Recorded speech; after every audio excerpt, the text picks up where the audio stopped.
This is Gone Racin, VSiN's premier NASCAR betting podcast. Here are your hosts, former NASCAR driver Brendan Gaughan and Las Vegas Motor Speedway's Jeff Motley.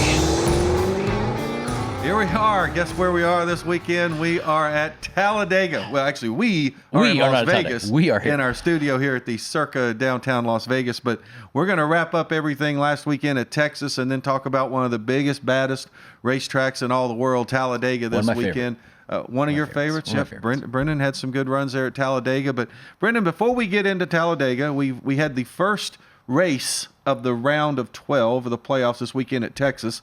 And, you know, we kind of, I don't want to say we'd written off William Byron, but William Byron was really good early in the year, and he kind of went through this mid-season malaise where he just kind of treaded water or whatever. And, you know, I remember Byron won some races early in the year when he didn't take the lead till late. Well, he did it again here. He took the lead with 6 laps to go, and William Byron has gotten himself a ticket into the round of 8. Very opportunistic. William Byron always is opportunistic, and he started the year, he was the favorite at one point. People were ready to hand him the trophy, right? Then he did the typical what we talk about with him and Alex Bowman. They just kind of disappear. And he ran well. You say disappear. 8th, 9th, 10th, 7th, 8th, whatever. Which is a big difference, though, from running second, third, first. Yeah. You know. So, I mean, he still runs well, but he just kind of did that disappear. And then all of a sudden, there's the opportunistic William Byron again, right? Guys make some mistakes, guys have their issues, and there's William Byron sitting there pouncing, takes the lead, makes a great restart, by the way. That last restart, what he did, how he did it, great job of driving that race car, and here he is, locked into the loving life that he is at Talladega and doesn't have to worry about a thing. Yeah, I mean, getting into and knowing that he's going into this round of 8 and he's going to kick that off here in Las Vegas, a track where he's already won at once this year. We know Homestead is a track he's going to be very excited to go to, which is also in the round of 8. So if you're William Byron right now, you're feeling pretty good about making it to the Final Four in Phoenix, I would think. No, absolutely. He's got to be one of the guys that's sitting there just right now, taking that big, deep sigh of relief and going, okay, if I'm Chad Knaus over there, competition director for Hendrick, he's got to look right now and have a big sigh of relief, especially, if he can have 2 more mile and a halves and have a good run again, looks really good for him to get to that final round at Phoenix. Yeah, and then meanwhile, we've got Kyle Busch, who had a miserable weekend. We've seen some guys that, again, we kind of get into that situation where there's some guys that are struggling a little bit. And I think Kyle Busch, he might need to win one of these last 2 races. Well, and Kyle Busch going to a place that notoriously, when we come to your favorite word and Wyatt's been screaming it all day in the control room, crapshoot day. Kyle is the guy that over the last couple of years, we always said, listen, Talladega, Daytona, Kyle hates it. Don't do it. I think here's a couple things. One, they just announced Kyle Busch sold Kyle Busch Motorsports. I think that is a lot. I think some of the issues Kyle may have had lately may not just be Kyle Busch and the RCR race team. I think Kyle was preoccupied and worried about other things.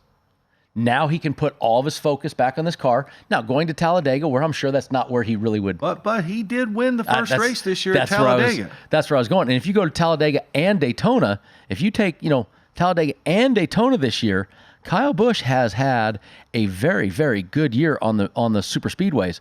He won Talladega in the fall. He was 7th at the cutoff race at Daytona. At the Daytona 500, crashed with on the white flag, running second, third, going for the W. I think when you look at Daytona and Talladega, if you finish in the top 5, you've had a good day. If you ended up in a crash, then the chances are you probably were having a good day too. Well, and he was. When you finished 20th is when you probably just had an average day and you were just hanging around. So he had done a really, really nice job this year on the super speedway. So that makes me go, okay, I think we have Kyle Busch's focus back, and not the place he wants to go to, but he's kind of under the gun now. He's got to make sure he does something there because he is right now on the outside looking in. Yeah, absolutely. All right, let's take a look at how it would have paid off for you this weekend if you're taking William Byron at Texas. He was plus 700 to win, plus 200 for a top 3. He won his Group B at plus 200. He also helped Chevy get the manufacturer's prop win at 135. He also was a plus line against both Denny Hamlin and Kyle Larson, coming in at a plus 110. So a good return on the win, not necessarily a huge return on the others if you took William Byron. And then we take a look at the top 10. And first off, I mean, just look at second and third. Ross Chastain comes in, one of the best runs he's had in a while, plus 600. And hey, the guy who was the best car all day, best car of the day, Bubba Wallace, he came in a plus 500. He finished third. I think he was very disappointed with this third place finish, but heck, he led 111 out of 267 laps. And I think we've said Bubba on these mile and a halves is really good. Bubba at Talladega and Daytona is really good. So if you're Bubba, you're thinking, gosh, if I could get myself about 15 points ahead of that cut line going to the Roval, and I can survive the Roval, then he's got to think, man, if I could get into that final 8 with Las Vegas and Homestead in that final 8, I mean, he's got to feel some confidence. Yeah. Third best point getter, last 10 super speedway races, not just Talladega, last 10 super speedway races, third best point getter. So, got a good shot there. And when you look at the rest of that top 10, though, some guys that, how about Brad Keselowski once again with another great run? Daniel Suarez with a much-needed good run.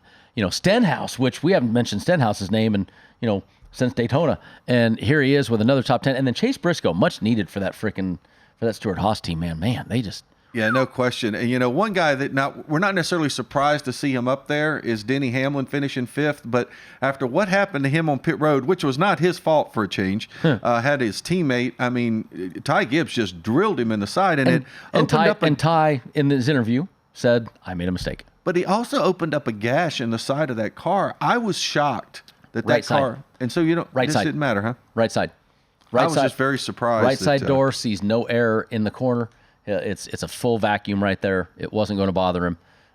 But going back to Bubba Wallace, Bubba had the best day he's had in a long time. And if I'm a bettor, I got to look at that and say Bubba has had a lot of good runs lately. But what I liked, and this is what I liked about it, I didn't like his interview afterwards where he, he's too hard on himself. He's too hard on himself. But what I did really like was Kyle Larson. Everybody starts screaming, look, everybody, not our normal show for betting, right? But Kyle Larson came out and they said, well, Bubba this and that. And he goes, Bubba what? He goes, I was running the bottom. Bubba was on my side and I lost the air. They didn't touch. He goes, he did his job. I did my job. I missed. He didn't.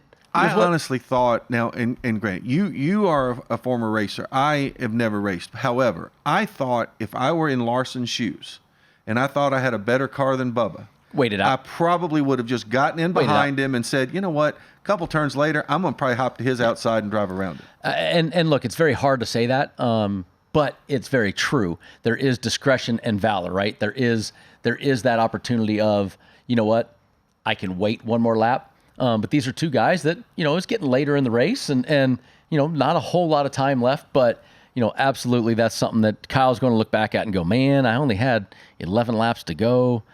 11 laps to go. That's still tough, but could have probably maybe waited it out, but it's still, nothing wrong with Bubba there. Did a great job. And then you look at the points, what it did for him points wise, Jeff, it put him, he was 16th at the start or 12th at the start of the round. Guess what? Now he's 9th. But Kyle Larson, who was right up there near the top, he's only 2 points ahead of Bubba. He's 3 points ahead of Tyler Reddick, 11 points ahead of Blaney, and 17 points ahead of Kyle Busch. So right now, Kyle Larson is the guy who is sitting right on that bubble and knowing that, I mean, heck, at Bubba, and we know how Talladega is, Bubba could theoretically win a couple of stages at Talladega. Kyle Larson run 20th. And that's 18 points. No, absolutely. I mean, well, he'd be 18 points ahead of him before they ever get to the final stage. My question is, do you think Kyle Busch, he's 17 points behind?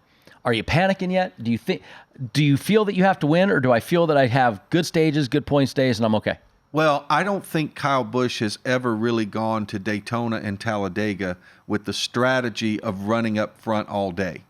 True. But I think he is going to have to change that strategy. He's going to have to get stage points. He needs stage points. Yeah. So I think he's going to have a completely different strategy than what we're used to seeing out of him when he goes to Talladega. In fact, I think if you're really any of those guys other than maybe William Byron, maybe Denny Hamlin, I think Chris Buescher and Christopher Bell, Martin Truex Jr., they're all in pretty good shape if they don't get in a big wreck. But if they don't. But the guys there, 6, 7, 8, I mean, these bonus points are going to be huge for them. As we know, though, this whole thing can lopside one wreck takes out 6 of those guys, and the 4 bottom guys, there's a whole lot of movement that can happen with the points right now, especially with this race and with the next race, with a great cutoff race. Well, you're exactly right. I mean, you think about, first off, the only guy who's really feeling good is William Byron. He's like, all right. But you're right. I mean, not only can that happen at Talladega, but think about if you're at the Roval.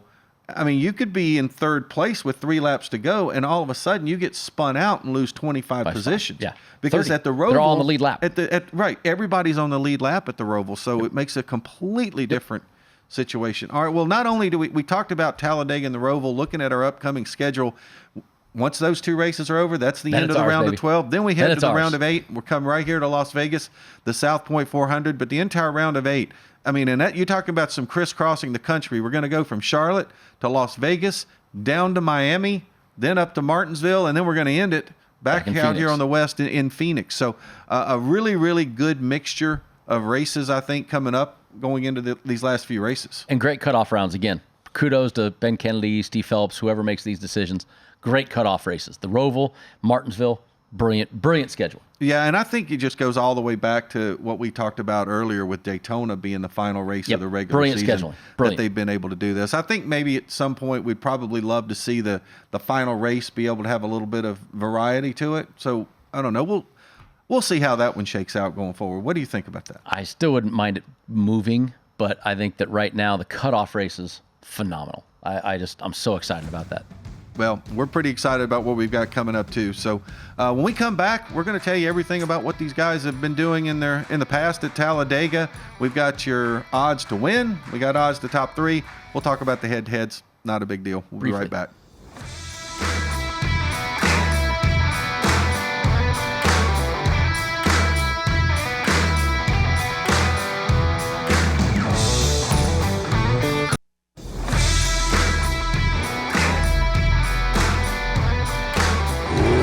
This is Gone Racin, VSiN's premier NASCAR betting podcast. Here are your hosts, former NASCAR driver Brendan Gaughan and Las Vegas Motor Speedway's Jeff Motley.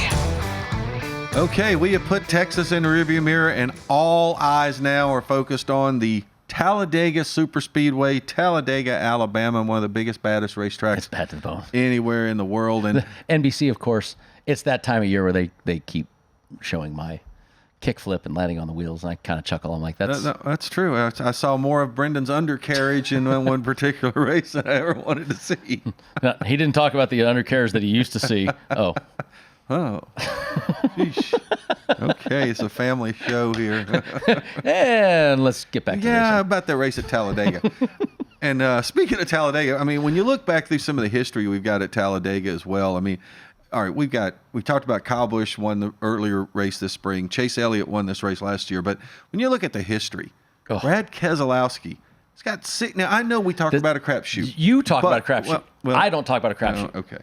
6 wins, 10 top 5s, and 14 top 10s. And I believe in 29 races. And I believe his first career win, I think it was at the expense of Carl Edwards. Yes, it was. But it was his first career win, and I believe he was racing for James Finch. I mean, he hadn't even gotten to Penske. The Miccosukee Indians. I don't believe so. Yes. So it's certainly Brad Keselowski. I mean, his numbers are incredible. But that's why I always tell you, it's not just a crapshoot.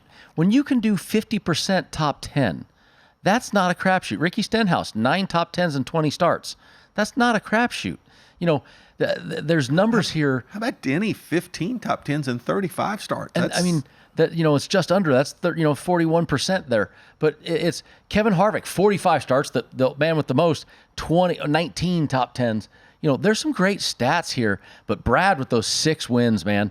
And right now, with as well as RFK has been running, maybe foreshadowing. We all know that Wyatt is Brad Keselowski's biggest fanboy. I think that I like that. I think we may have be able to foreshadow that there's going to be a bet on Brad Keselowski this week. Yeah, I would not be surprised to see that. It's also really exciting to see how many different drivers have been to victory lane that are going to be in the field. And we talked earlier about Bubba Wallace. Bubba Wallace has got a win here. Ricky Stenhouse Jr., who has a win on a super speedway already this season. I think Ricky Stenhouse Jr. is a guy that everybody's going to look at. You know, Ricky's always been kind of a wreckers or checkers guy at these kind of tracks. So kind of one or the other. So all right, let's start taking a look at our odds to win this week. And Brendan kind of foreshadowed it for you right there. Brad Keselowski is your favorite this week, coming in at 11-1. Now, one of the significance here is that there is no single-digit favorite. It's a double-digit favorite. Guaranteed double-digit. The guy here, a double-digit winner for sure this week at 11-1. Ryan Blaney and Joey Logano, the Penske teammates and former teammates of Brad Keselowski, they both come in at 12-1. Chris Buescher, Keselowski's current teammate, at 13-1. William Byron, Denny Hamlin, Chase Elliott, and Bubba Wallace all at 14. Ross Chastain, Ricky Stenhouse Jr., Kyle Larson, Kyle Busch, Austin Cindric, Eric Almirola, all coming in at 20-1. Christopher Bell at 22, and a guy that just seems to be running well every week, Eric Jones at 25-1. Well, look, let's start with Brad Keselowski. One, he's 11-1, but let's talk about why. You always say, "What have you done for me lately?" And we've said that RFK, of course, until this year, had not done a lot lately. But Brad Keselowski, second at the cutoff race at Daytona, fifth in the Talladega race in the spring. So I mean, lately, what has he done? He's done really well at Talladega. I think he's also won a couple of qualifiers at Daytona since he started his new team as well. So Brad has been running very, very well, not just over his history, but even lately. So I do like that Brad Keselowski bet. I'm not afraid of that Brad K bet, especially when you talk if there's a race that he knows he can get in with now. This is it. So they are the best Ford team, hands down. There's nobody else you can talk about right now as a better Ford team. So I think that Brad being 11-1, I actually like that bet if you want the truth. I mean, he's worth it. Yeah, I don't disagree with you either. I find it a little bit odd, just the fact that we've got a guy who hasn't won a race in 2.5 years is coming in as the favorite, but it also makes sense why he is the favorite. And, you know, we've kind of, the one thing we've been talking kind of negative about the Fords, it really, Chris Buescher and Keselowski have been the only good Fords that have run well lately. But now you got your top four favorites are all Fords, because it seems like when you get to Daytona and Talladega, the Fords do seem to figure it out and run well together. Well, and Blaney, look, we'd always talk about manufacturers work together at this race, right? Blaney finished second in this race in the spring. Kyle Busch won it. Blaney, though, was second place. Chase Briscoe was right behind him, with Chris Buescher right behind him, with Brad Keselowski. It was a Chevy win with Ford. And then guess who the next Chevrolet was? Eric Jones. That guy you talked about at 25-1, who's been running very, very well lately. Jeff Burton had the best line I've heard in forever. They talked about how Chevrolet turned off the pipeline to Legacy, you know, when they announced Toyota. And they've been running so well lately. Even Carson Hocefar's been running great. And Jeff Burton says maybe they need to turn the pipeline back to Chevrolet to give them some help. I laughed at that one, but I like that one a lot. Yes, as a guy whose son drives a Ford. Yeah. So yeah. I guess he can say what he wants. All right, well, let's take a look at our longer shots. But we also know, with the history of Talladega, we have seen some long shots who have pulled off wins at Talladega. I mean, it's happened a number of times. Daniel Suarez leads that list at 25-1. Then a bunch of guys at 28-1. Tyler Reddick, Ty Gibbs, Michael McDowell, Kevin Harvick, Chase Briscoe, Austin Dillon, Alex Bowman, all 28-1. Martin Truex Jr., a guy who's never really been a big fan of Daytona and Talladega, at 30-1. Ryan Preece and AJ Allmendinger, 35. Carson Hocevar at 45. Corey LaJoie, 55-1, runs well on these tracks. That's just, there you go. Todd Gilliland and Justin Haley at 65-1, and Harrison Burton at 100-1. And he could even find his way in, because we know how well those Penske cars, and by extension, he's sort of like a Penske car. Look, Corey LaJoie, the stats don't scream at you when you really look at just even the last 10 super speedway races. But the thing is with Corey LaJoie, he's got one crash in the last 10 races. That's what you got to look at. Corey is the one that misses these wrecks, that waits around, just like I used to try to do in the end, right? He hangs tight, he waits, he's there at the end, and he's been super close to winning a couple of these in the last couple of years. So, Corey, if you're looking for the super long shot, Corey, how about Justin Haley? Justin Haley, remember how this is a kid that dominated with that Colleague team in the Xfinity Series. He also won the rain short race. He's got a win at Talladega. Yeah, look at that. Go to that camera. Go that look. Yeah, those who are not watching us right now and only listening to see the look on my face when he was running 29th and 28 guys pitted and it started raining. I know he has the trophy, but it is not a reason to bet him. But that's when you're talking about where your money is now. I'm just saying. It's there's a lot of names here. Chase Briscoe finished third in the fall. Austin Dillon, a winner on a super speedway. These are guys right here that I do like a lot on this second page. And let's get to the top threes, Jeff, because if I like them for a win, they're probably going to have good odds for a top three. Well, and we've got some really good odds for top threes as well. I mean, normally we see some top threes that are in the plus high 100s, low 200s. Mm-hmm. Well, our two top guys, Brad Keselowski, Ryan Blaney, are both plus 300. Chris Buescher's 340. Elliott, Byron, Wallace at 400. Logano, Hamlin, 450. Busch is 500. Chastain, Stenhouse, Larson, Cindric, Almirola, all at 550. Bell is at 600. And Harvick is at 650. Once again, have a Bubba Wallace 400. There's a good number on a top three. Ricky Stenhouse, Kyle Busch. I'm selling that Kyle Busch is back focused and going to run, really stay where he's at. There he is at plus 500. I really like Eric Almirola, but runs great at these places. Eric Almirola at Talladega, 4 top 10s, 3 top 5s, and a win in the last 10 races at Talladega. Well, and I think you look at some of these guys that you might have said earlier in the year, they might have really pushed it if they were running, second, third, or fourth.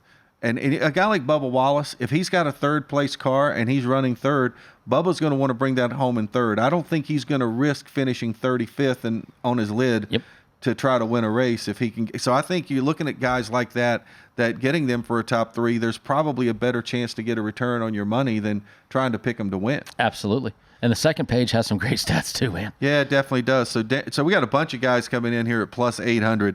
Daniel Suarez, Tyler Reddick, Ty Gibbs, Michael McDowell, Chase Briscoe, and Alex Bowman are all plus 800. Truex is 850. Eric Jones, Austin Dillon, Ryan Preece, and AJ Allmendinger are 10-1. Hocevar is 12-1. Corey LaJoie, 15-1. Todd Gilliland and Justin Haley are at 18, and Harrison Burton at 28-1. And I think that's whereas Corey LaJoie might be a guy, though, who says, well, I got nothing to lose. I'm going for the W. I'm going to win it or I ain't finishing second or third. I mean, look, here's what I look at. Eric Jones, 10-1. His last races at Talladega, Jeff, 6th, 6th, 8th, 8th, a crash at 27th, a crash on the last lap, 3rd, 2nd, 5th. Those are all of his last races going all the way back to the Gibbs days. But, man, Eric Jones is good there. Austin Dillon is good there. So, I mean, I really like a bunch of these second page numbers. And you know how we feel here. We know the head-to-heads. We're not going to spend a lot of time talking about them because they're not very exciting.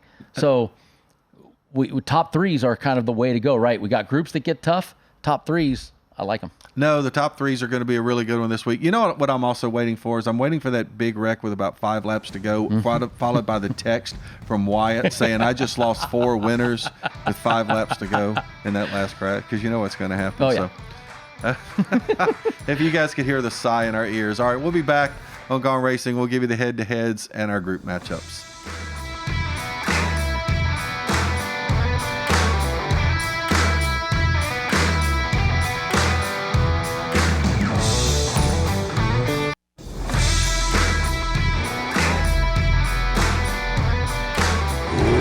This is Gone Racin, VSiN's premier NASCAR betting podcast. Here are your hosts, former NASCAR driver Brendan Gaughan and Las Vegas Motor Speedway's Jeff Motley. Want to rewatch any part of today's show or any past show? Check out the Gone Racing podcast. It's free and available now at VSiN.com/podcasts or wherever you get your podcasts. We give you all the latest news, odds, and everything you need to know before you head to the betting counter before each NASCAR Cup Series race.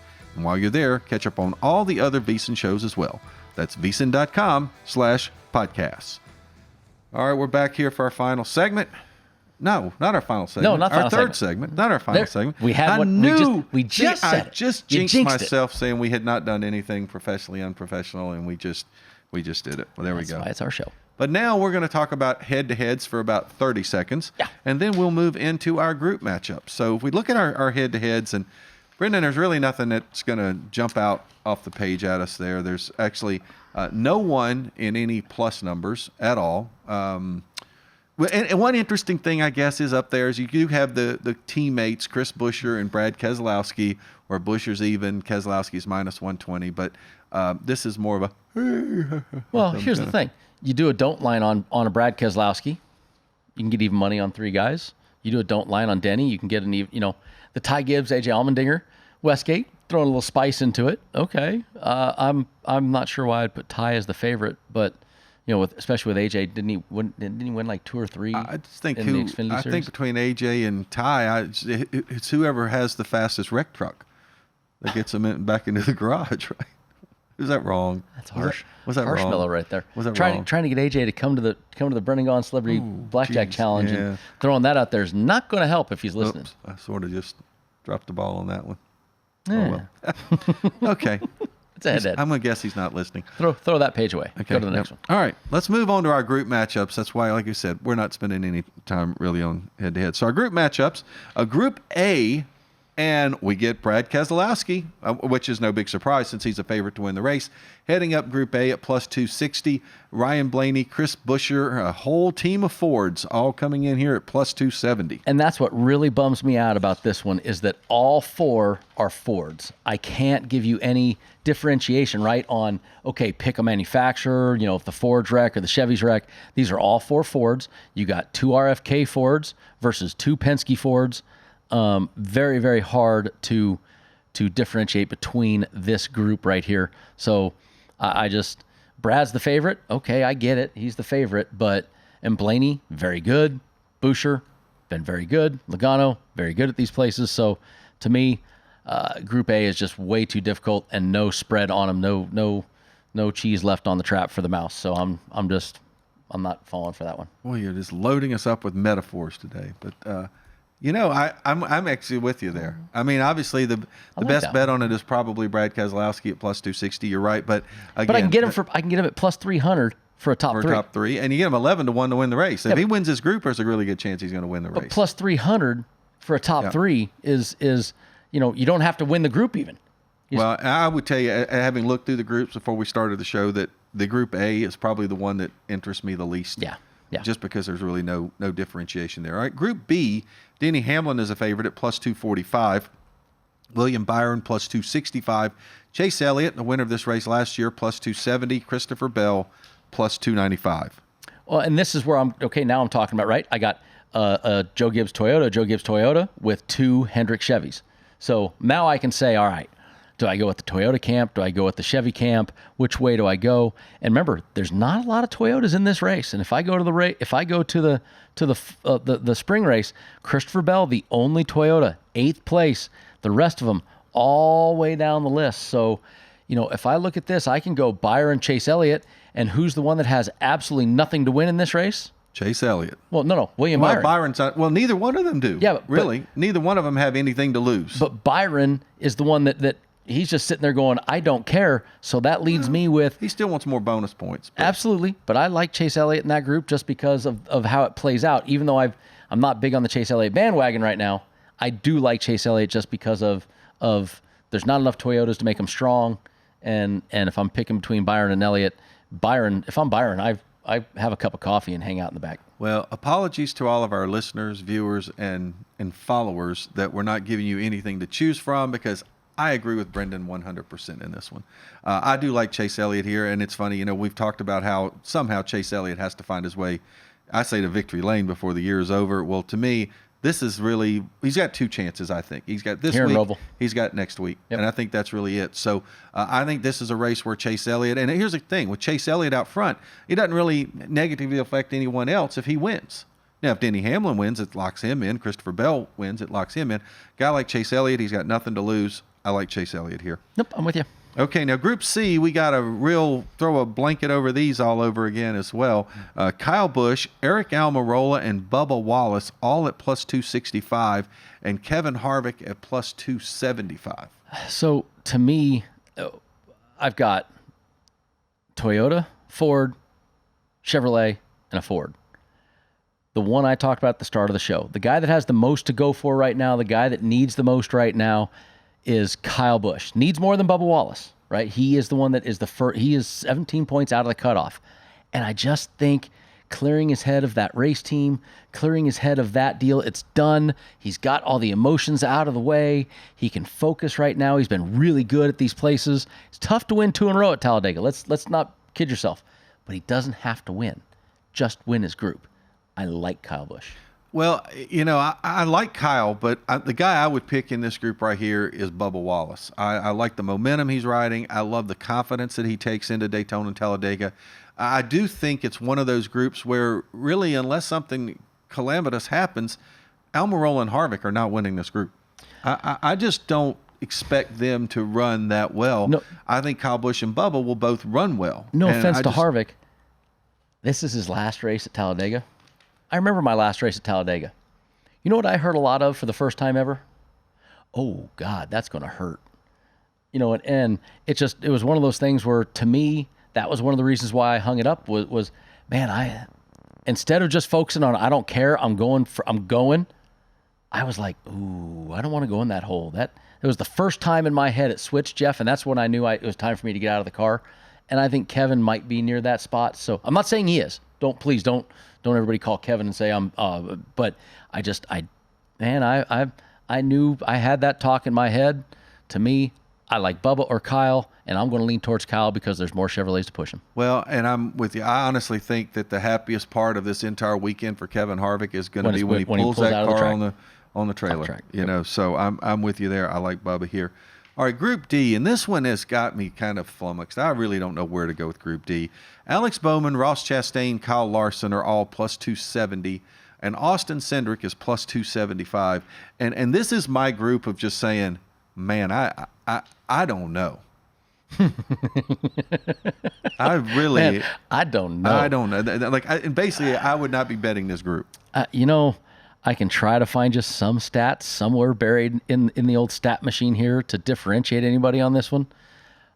But it's very hard to. If I go to Talladega and I look at theirs, Alex Bowman, 15th best point getter.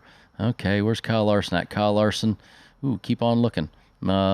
He's way... These tracks do not set up, for some reason, Larson has not had any luck here. Cindric's a guy that typically runs well in these type tracks because Penske has run well, and we know he won the Daytona 500 during his rookie of the year. If I'm going to lean anywhere, I'll lean there. I'll lean to that. He is the guy you get a little bit more return on. And you got 3 Chevys. If the Chevys wreck, you've got the Ford sitting there as the dog in this group. So that's the only way I could differentiate it is I can play the which group is going to wreck theory. And if the Chevys wreck, you got Cindric and a lone Ford sitting there.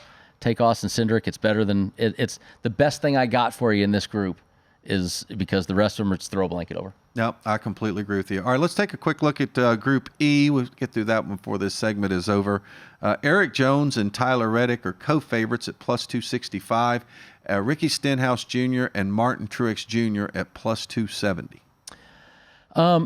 We talked a lot about Eric Jones right now, right? I mean, Eric Jones, pretty darn good. Ricky, it's always so tough for me to bet Ricky because we've talked about his aggressiveness at these racetracks, and it's feast or famine for Ricky. But Martin Truex, I can take that off right off the bat. I just feel like Martin, kind of like we used to talk about Kyle Busch, before this year. Martin just doesn't really care about this. Tyler Reddick, I like him. I like what he's been doing. But once again, when we talk Kyle Larson and Tyler Reddick, we talk about guys that love Homestead, right, in a couple weeks, Vegas in a couple weeks, those places you can really get up high and do some stuff. We don't talk Talladega with them, even though they're great at it. I'm going to lean towards Eric Jones, the favorite in that one. What they've done over at Legacy lately has been pretty impressive. Well, I'm agreeing with you that I'm taking Martin Truex Jr. off the list. I agree. And this has not been really Tyler Reddick's forte, some of these tracks, quite as well as other tracks. So I'm with you. I like Eric Jones. I do like Ricky Stenhouse Jr. here. And I could probably go either way. I'm going to go and lean Stenhouse only because I get a little bit more of a return on the value. And you talk about confidence. And we know Ricky Stenhouse Jr. goes into Talladega. He goes into Daytona, and he's got confidence. Absolutely. He's not lacking that there. Okay, we come back. It'll be our final segment. We'll give you the Group F, the manufacturer props, tell you how we did last week, and give you our picks for this week.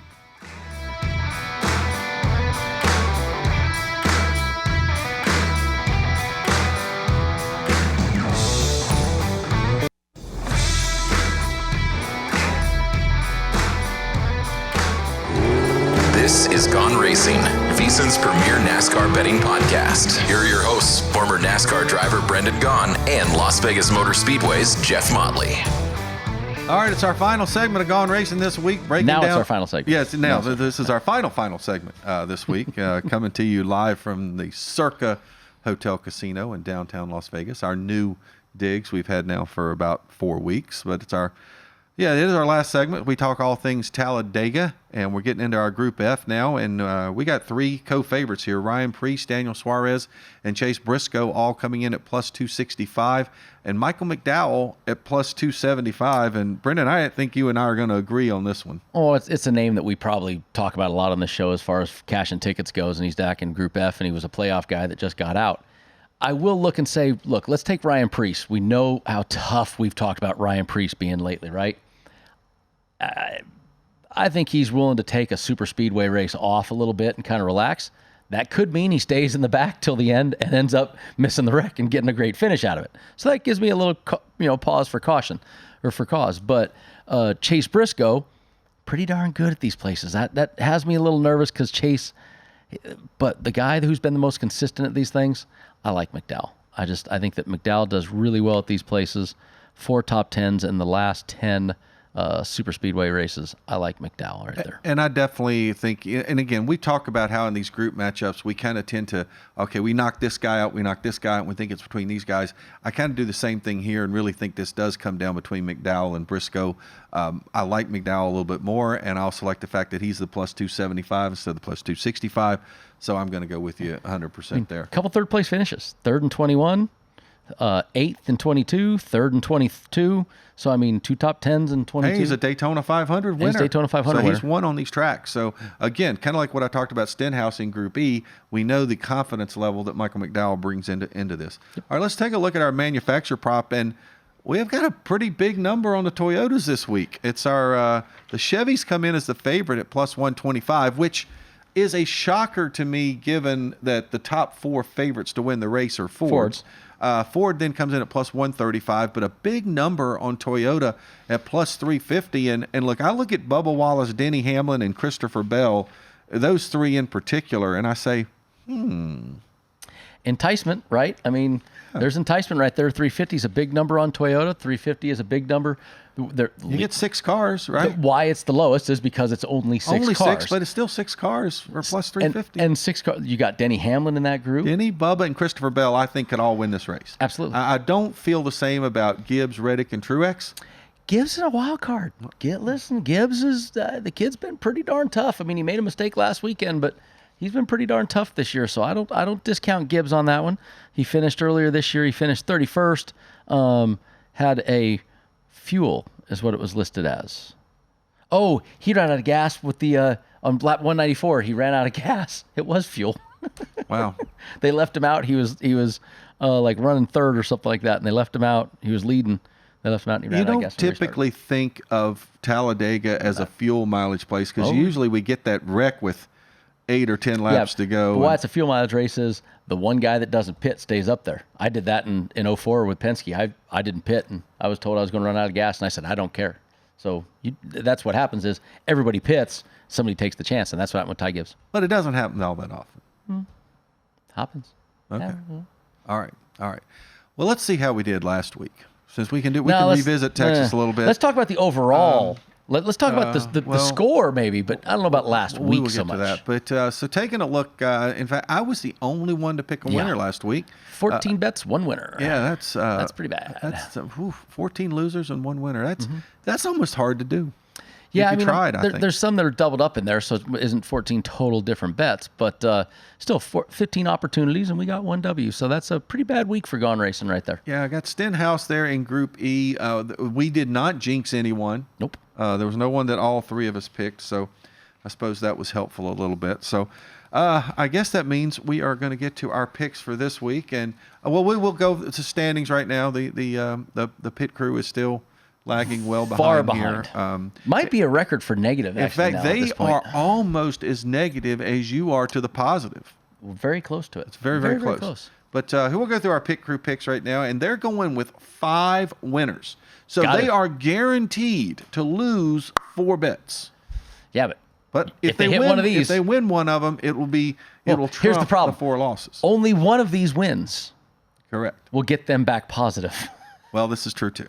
This is true too. So they have Brad Keselowski to win at 11-1. His teammate Chris Buescher at 13. Bubba Wallace at 14-1.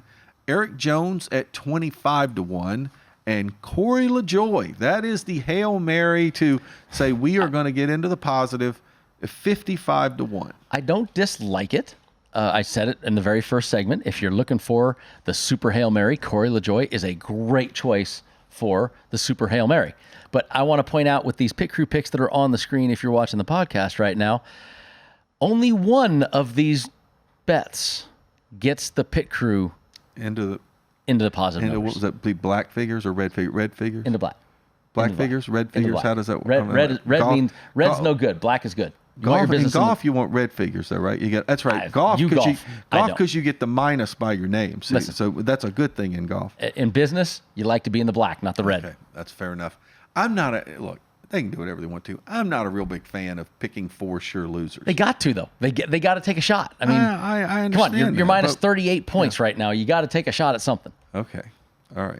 It's a good thing it's not like in the equivalent of match play in golf. I think I did that last year at this time too. When I think you did too. And how'd that work out for you? Not very good. Not very good.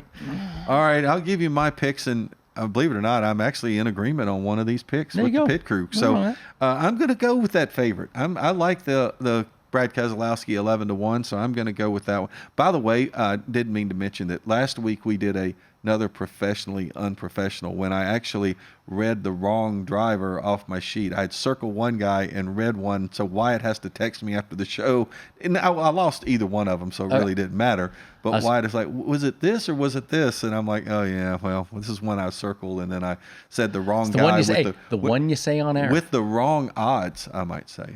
It was a debacle once the show was over, and I figured that out. And you never even knew about it. Nope, that's the first time hearing about it. See, I'm confessing. I'm confessing to my mistakes. Okay, in addition to Keselowski 11-1, the rest of my picks are going to be in the groups. I am going to go with Chase Elliott in Group B, Bubba Wallace in Group C, Ricky Stenhouse Jr. in Group E, and I know he didn't come through for me last week, even though he ran well, and all of a sudden he disappeared. Michael McDowell in Group F. All right, not bad. So here's the good news. We're not going to jinx anybody because we all don't have the same bet. And my thing is, maybe we can put that stat back on the board, the points for the season. I can't remember what we don't replace slides. Hold on, let me. No. That's right. I'm 39. The file's corrupted. The folks, Wyatt, who used to talk, says the file's corrupted. I'm he used 39. to talk. I like that. He talks to us. He can't talk to everybody else. I am 39.5 points to the good. So why would I go pick a winner? Because you are wanting to run up the score on us. You don't want to be the Miami Dolphins coach.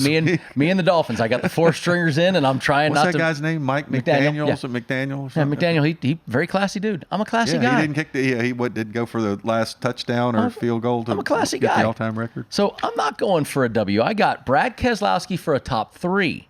Why? Because why go for the win? Let's go for the top 3. Then I'm going to stick in the top 3s, and I'm going to take Eric Jones, 10-1 for a top 3. I like that. And I'm going back to my old buddy, AD3, Austin Dillon, for a top 3. I like that a lot also because he just runs well there. And I think that he's going to be working really hard to help his teammate, Kyle Busch. So I think I see some stuff there going to happen. And then I've got 2 in the groups. I'm sticking in the RCR camp, and I'm going Kyle Busch in Group C, the 265. It's like you and I said, think it's Bubba Wallace versus Kyle. I'm going to take Kyle. And then you and I both like Group F.